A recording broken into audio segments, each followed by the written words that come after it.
ကံမှုတခုခုဖြင့်ပြစ်မှားမိပါတော့မျက်နှုတ်ကိုရောပူဇော်ယူကြလို့ချစ်ခိုးပူဇော်ကြတော့ပါသည်ဆရာ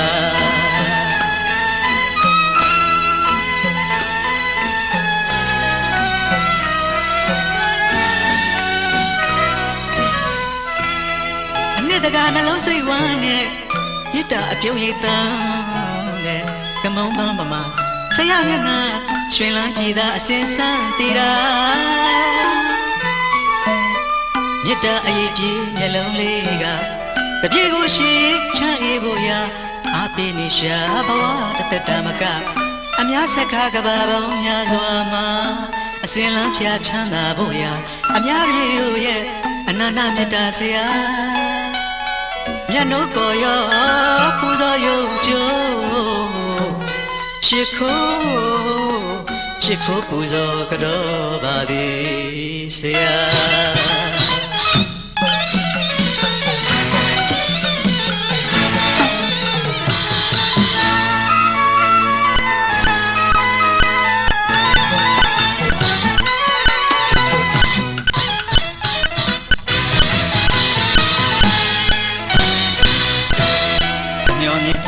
ဇောဖြင့်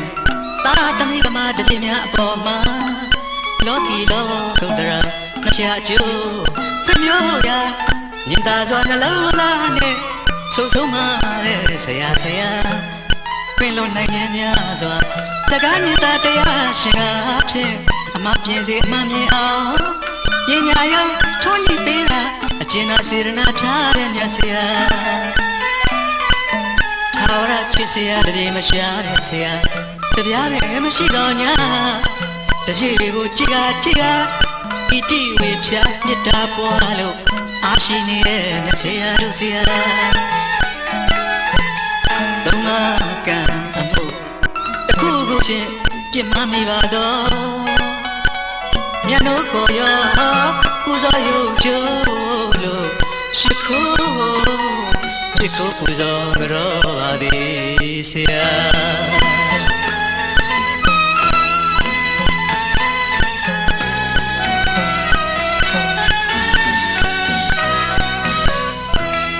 အနှစ်တကနှလုံးစိတ်ဝမ်းနဲ့မြတ်တာအပြုံးရိပ်တန်း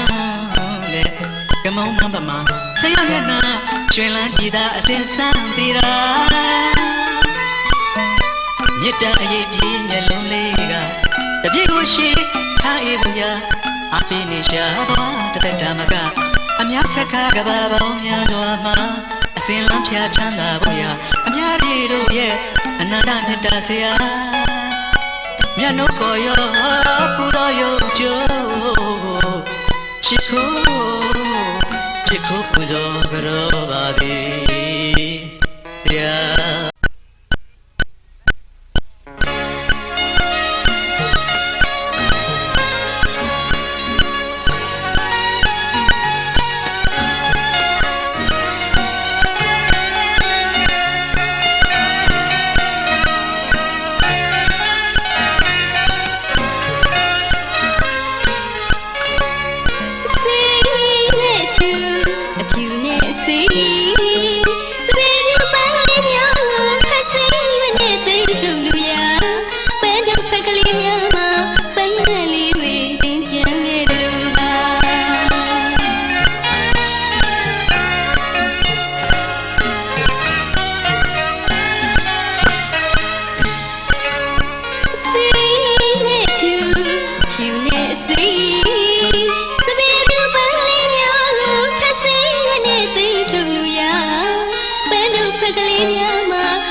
ဖွေးရှာ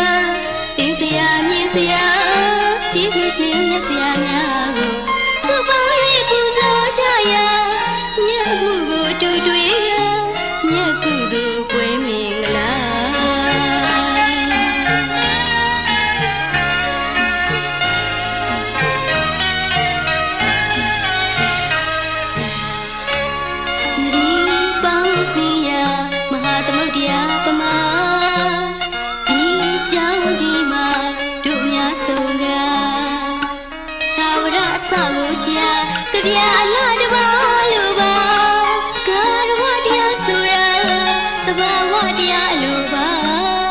ကဘာတီတွေမမင်းအတော့တလေးမြတ်တော်အစီလာ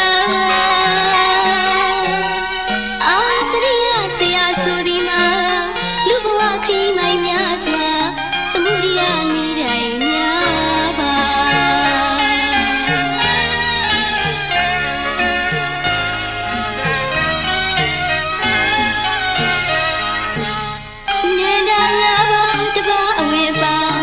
ဆရာကိုပူဇော်ကြရာ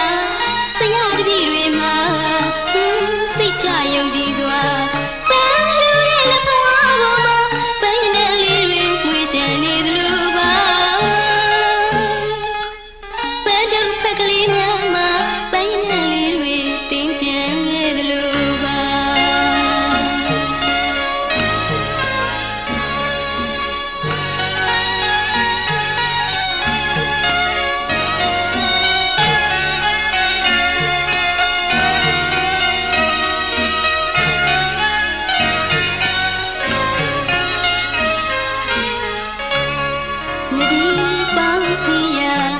သမုဒ္ဒရာပမာဒီကြောင့်ဒီမှာတို့များဆုံးကထာဝရအဆောက်ရှာကြပြလာတပါလိုပါကာရဝတရားဆိုတာတဘာဝတရားလိုပါကဘာတီတွေမမင်းအတော့တလေးမြတ်တော်အစီလာအာစရိယဆရာဆိုဒီမှာလူဘဝခီးမိုင်များစွာသမှုရိယမိတိုင်းများပါ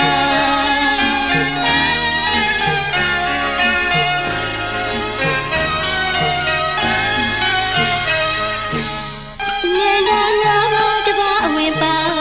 မြတ်ဆရာကိုပူဇော်ကြရာဆရာတပည့်တွေမှာစိတ်ချယုံကြည်စွာပန်းလှူတဲ့လက်ဘဝပေါ်မှာပန်းရည်လေးတွေမွေးကြနေသလို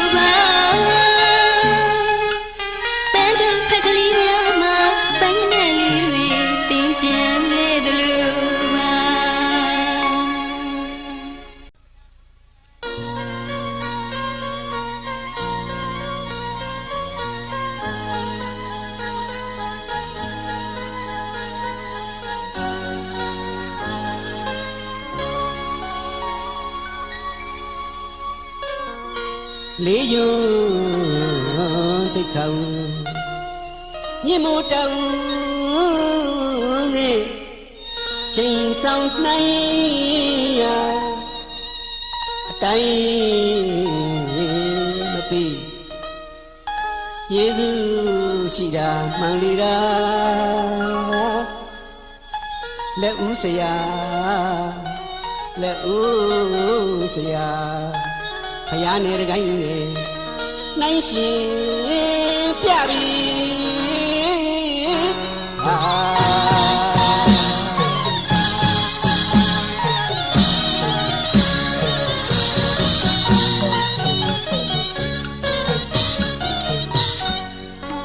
ဆရာဖယားနေတကိုင်းနေနိုင်ရှင်ပြကအနာနာကိုင်းနေဝင်မိတာဆရာဆရာဘုရားနေကိုင်းနေနိုင်ရှင်ပြလာအနန္တကိုင်းနေဝင်မိတာဆရာမသာဂရိပညာရှိတအတိအစွာပညာရှာမည်ပြုသာပြီးသင်ယူရမှာခါရတ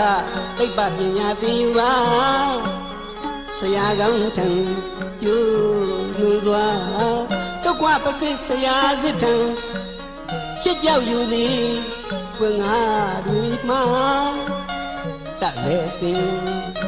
ပဲ့ပြင်းဆုံးငါသိပ္ပမချမ်းဒီယံစီကသင်ရအပုဆရာတန်ဝမှာပြင်းဝင်ငါဗျာအဲ့ဒါကျွန်တော်တို့တရား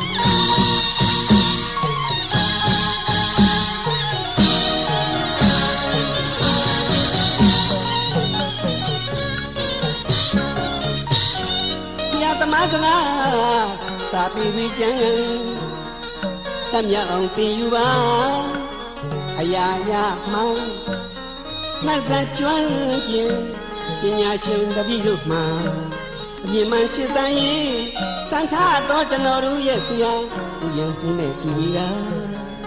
နိုင်ငံရစ်မျိုးချင်းစိတ်ဓာတ်စွမ်းစွမ်းတမန်ဆောင်ရွက်မယ်ဆရာ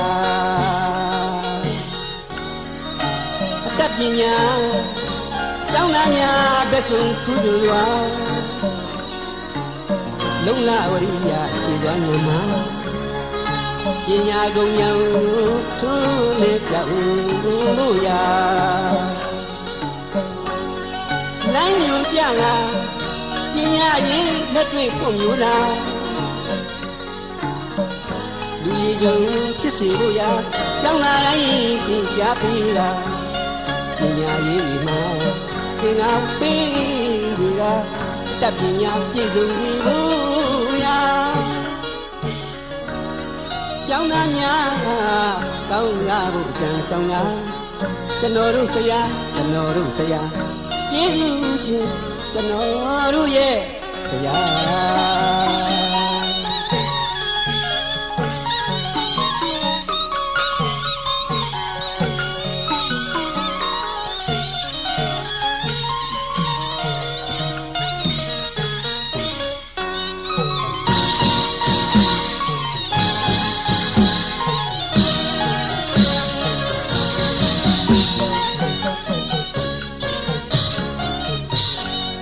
သမားစကားစာပေတွေကျန်တမ်းမြောက်အောင်တင်ယူပါအရာရာမှာနှက်ဆက်ကျွမ်းခြင်းပညာရှင်တပည့်တို့မှာအမြင်မှန်ရှင်းတန်ရေးစံထားသောကျွန်တော်တို့ရဲ့ဆရာဥယျာဉ်မှုနဲ့တူပြီးတာနိုင်ငံချင်းမျိုးချင်းစိတ်ဓာတ်စွမ်းစွမ်းတမန်ဆောင်ရွက်မယ်ဆရာတတ်ပညာကျောင်းသားများလက်ဆုံးထူးချွန်စွာ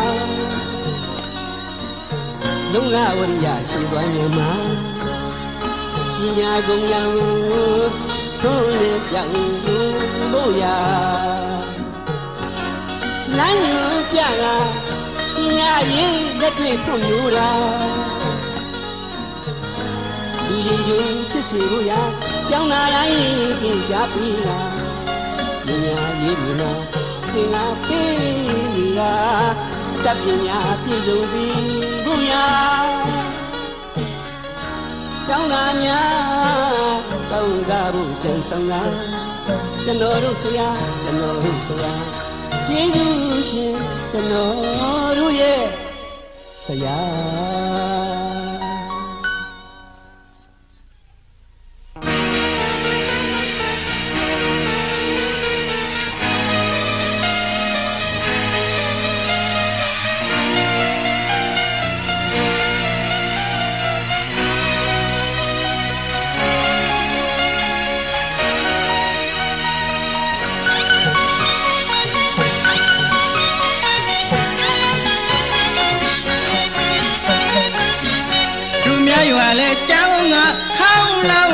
ချူ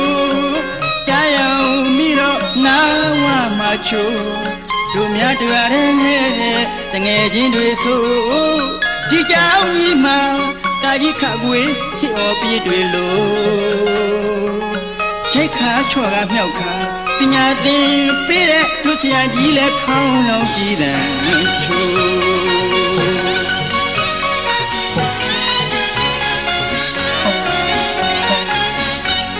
လေကြောင်းငါအောင်းလုံးတန်ချူကိုစဉ်ခါရုံးငါအမေကကျွန်တော်ကိုလက်မဆွဲလို့ဆရာကြီးထံသို့တာကြီးခါခွေသင်ပေးပါတဲ့ဆရာထံအနှံမိများကြရှိဟောင်းပြောင်းရွာကြောင်းလဲအိုဆရာလဲအိုဘဝသံရလေပြန်ပါတကူကျွန်တော်ကိုယ်တိုင်သမီးလေးကိုလက်မဆွဲလို့ဆရာကြီးထံအနှံရပြန်တကူ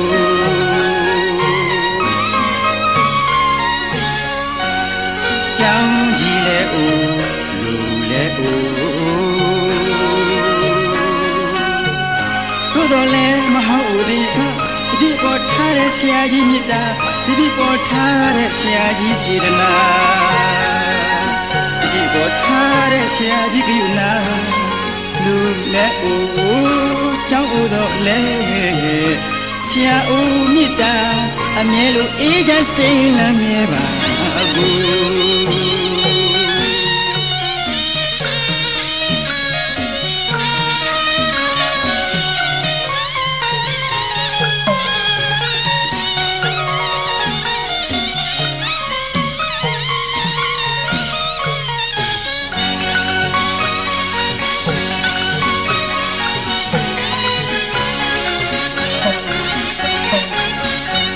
များရွာလဲကြောင်းကခေါင်းလောင်းတန်ချူ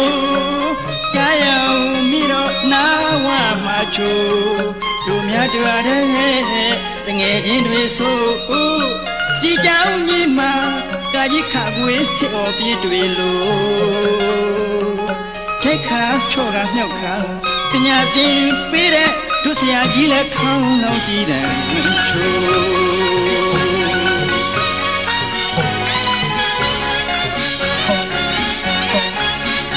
ရွာလေကြောင်းကခေါင်းလုံးတန်ချူဟိုစဉ်အခါတော့က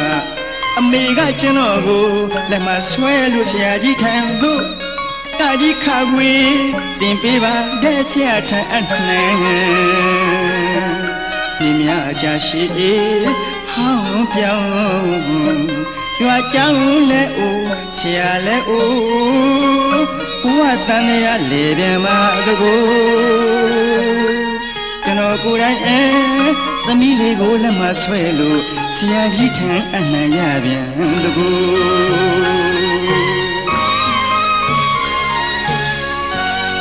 ကြောင်းကြီးလဲအိုလူလဲအိုတို့တော်လဲမဟုတ်ဒီကတတိပေါ်ထားတဲ့ဆရာကြီးမြတ်တာတတိပေါ်ထားတဲ့ဆရာကြီးစေတနာတတိပေါ်ထားတဲ့ဆရာကြီးကနာလူနဲ့အိုးကြောက်တော့လဲဆရာဦးမြတ်တာအမြဲလိုအေးချမ်းစိမ်လမ်းမြဲပါ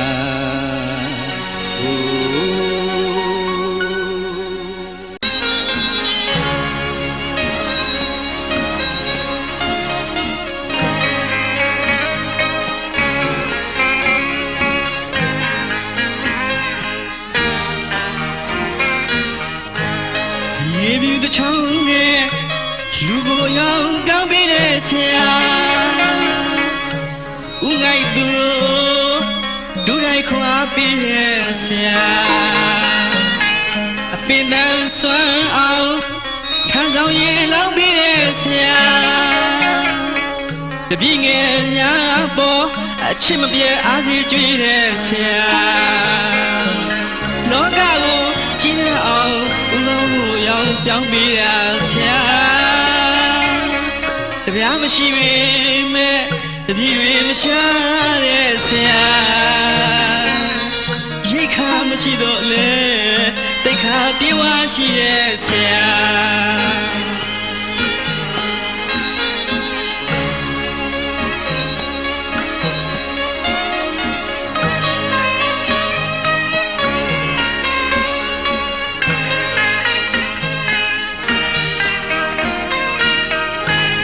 မြေကြီးချောင်းနဲ့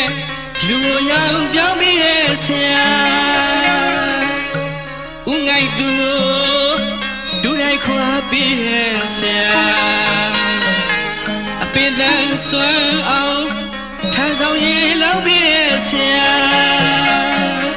တပြည့်ငယ်များပေါ်အချစ်မပြေအားကြွေးတဲ့ဆရာလောကကိုကြည်တဲ့အောင်ပြောင်းမိတာဆရာတပြားမရှိပေမဲ့တပြည့်တွေမရှာတဲ့ဆရာရိတ်ခါမရှိတော့လေတိတ်ခါပြေဝရှိတဲ့ဆရာ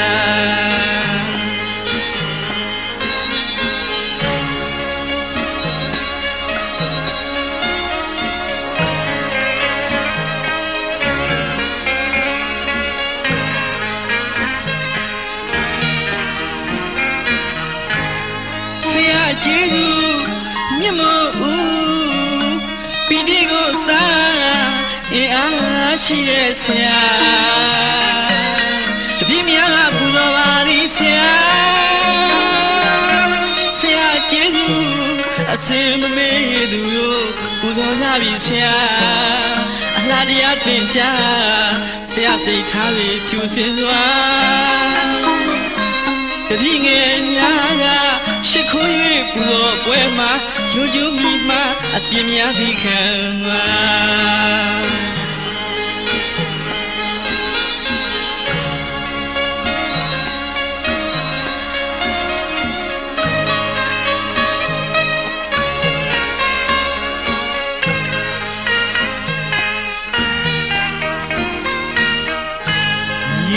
ချောင်းရဲ့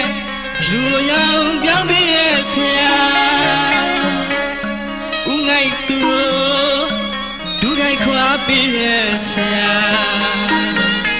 အပင်သက်စွမ်းအောင်ထမ်းဆောင်ရင်လောင်းပြီးတဲ့ဆရာတပည့်ငယ်များပေါ်အချစ်မပြေအားကြီးကျွေးရဲ့ဆရာလောကကိုကြည်ရအောင်ဦးကောင်းကိုရောက်ပြောင်းပြီးတာဆရာတပြားမရှိပေမဲ့တပည့်တွေမရှာတဲ့ဆရာရိတ်ခါမရှိတော့လေတိတ်ခါပြေဝရှိတဲ့ဆရာ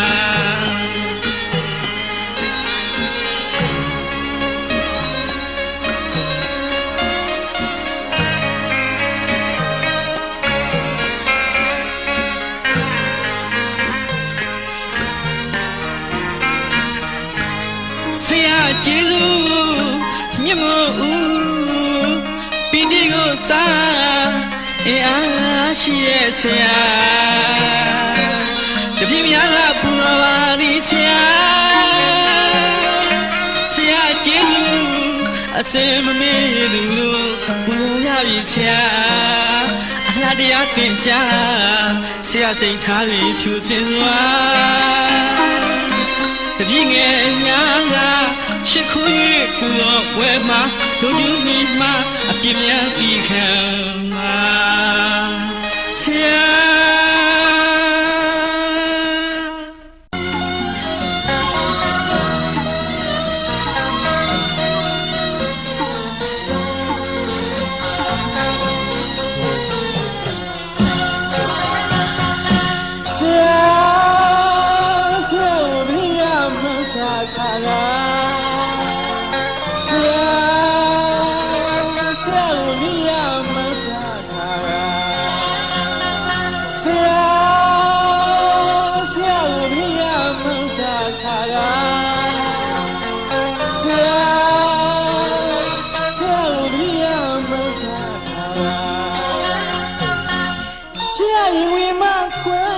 ခဲ့တာရမလာပြောင်းနှစ်တို့ပင်ညောင်းခဲ့ပြီဆရာဆရာသင်ပြတာတွေနားလည်ဝင်ကြမကျူးစားခဲ့ရငယ်ကမဝဘူးပြန်လေလို့တရိယာမိရဲ့ဆရာအခုတော့ဆရာနဲ့ကျွန်တော်မှာအချင်းတွေမပေးလို့ညီညီဝေးလို့တန်ခွာခဲ့တာဒါပေမဲ့မြတ်ဆရာကျမ်းပါချမ်းသာဖို့ရာညရင်ညရိုင်းတောင်းဆုချွေးရဲ့ဆရာ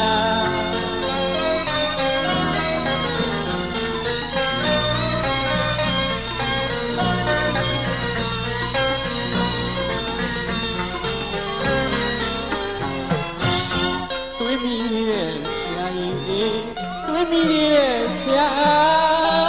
တခါငယ်ရင်ကပေါ်များနဲ့အပြောပါလုံးကတောင်းခေါ်ပြီးထောက်ကြပြီးတော့ဆရာကကျွန်တော်ကိုအပြစ်ပေးတာအတိုင်းရှိမှရစမ်းနေထထိုင်ကလှုပ်ပြစီခဲ့တာရှက်ရှက်နဲ့ရင်ငန်းနာဒီနာဘေးကမပြောင်းနိုင်လူမသားနဲ့လူထားခဲ့ပြီ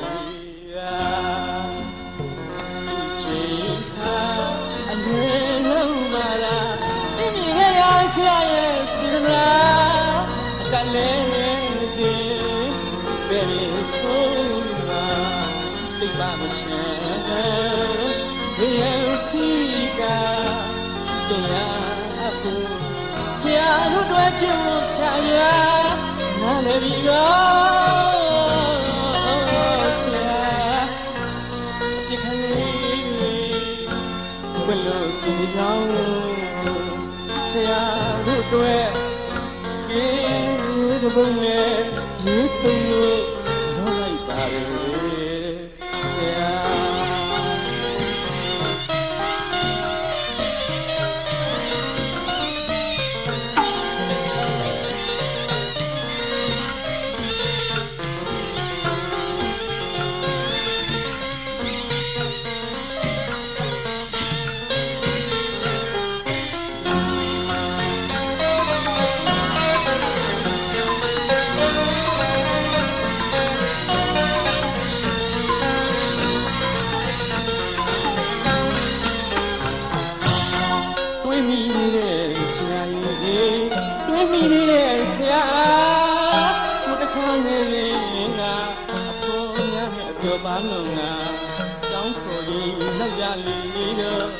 ဆရာကကျွန်တော်အပြစ်ပေးတာအတန်းရှိမှမျက်စမ်းနဲ့ထထိုင်ကလုပ်ပြစီဟဲ့ရှက်ရှက်နဲ့ရင်မရလားဒီနာဘက်ကမပြောင်းနိုင်ဘူးမယုံမလားနဲ့အခုထားခဲ့ပြီခုချိန်ကအရွယ်လုံးမာလာသူမြင်ခဲ့ရဆရာရဲ့စေတနာအတလည်းကလေးဆုံးမှာတိတ်မမချမ်းဒီရဲ့စီကပြရအခုဆရာတို့တော့ကျင့်ဝတ်ဖြာပြနားလေပြီကောဆရာဒီခလေးခွင့်လို့ရောင်းဆရာတို့တွေ့ဒီဘုံနဲ့ဒီခွင့်လို့တော့လိုက်ပါလေဆရာ တ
ကောင်းလူဟောင်းများပညာသင်တဲ့အားလုံး၏ပစ္စမအတေနောက်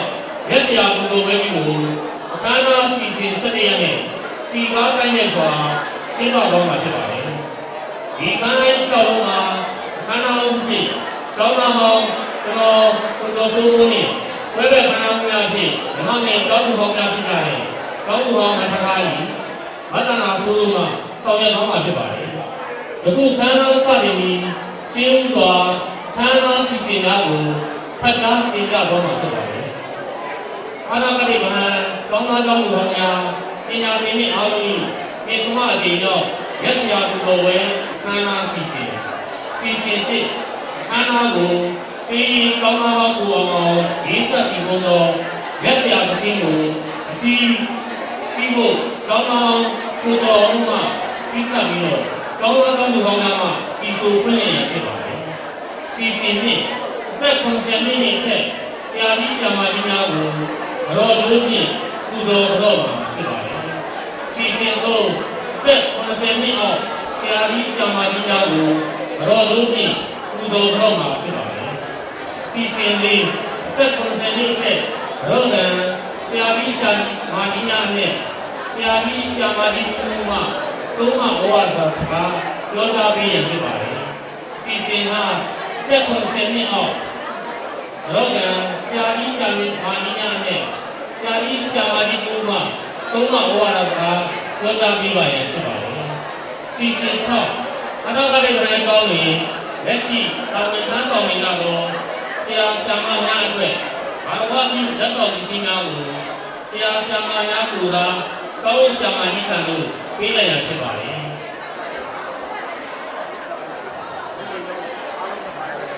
အတော့ကလေးတိုင်းလက်ရှိကောင်းဆရာမကြီးကကျေးဇူးတင်ဝမ်းမြောက်သောအခါဉာဏ်လည်းပြောသားပြီးရဖြစ်ပါတယ်ခန္ဓာစီစဉ်ရှိအတော့ကလေးတိုင်းဘုံလူတော်ကောင်းသားပေါင်းကြီးရန်ကုန်တက္ကသိုလ်ဓမ္မတာဌာနအနည်းသားပါမောက္ခဆရာကြီးဒေါက်တာခင်ကြီးစာရေးဆရာဟောင်းခင်ကြီးလူလူဓမ္မတာအဖွဲ့ဝင်မှကျေးဇူးတင်ဝမ်းမြောက်သောအခါပြောသားပြီးရဖြစ်ပါတယ်ခန္ဓာစီစဉ်ကိုရအနာဂတ်ဗဟန်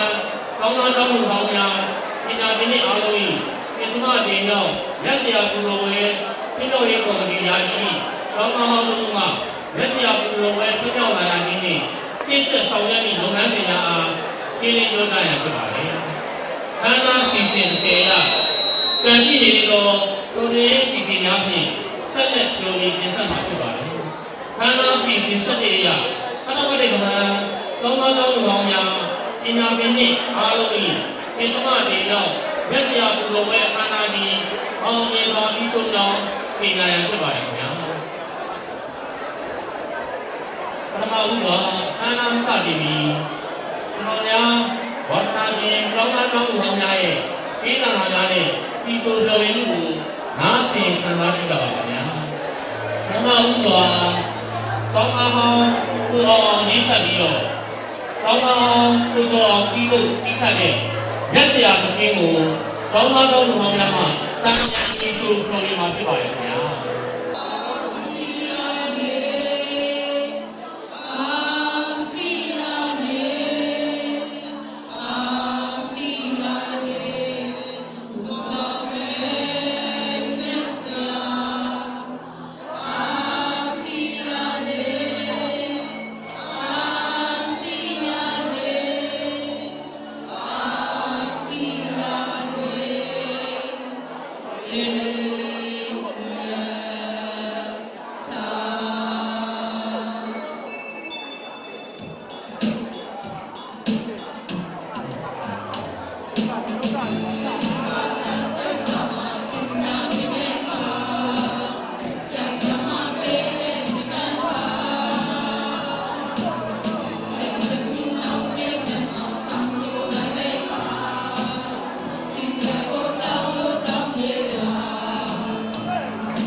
Hello,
ရာမဆိုတဲ့ချင်းနဲ့ဒီဆိုဆိုရင်းနဲ့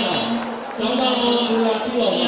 ဒေးဝဲလို့တော့ချင်းနဲ့ဒီဆိုဆိုရတာဖြစ်ပါတယ်ဆက်လက်ခံရတာလည်းဆိုပါမယ်ဒီဘဝမှာဆုငါဝေအပ္ပံနဲ့ဆုဆိုတာ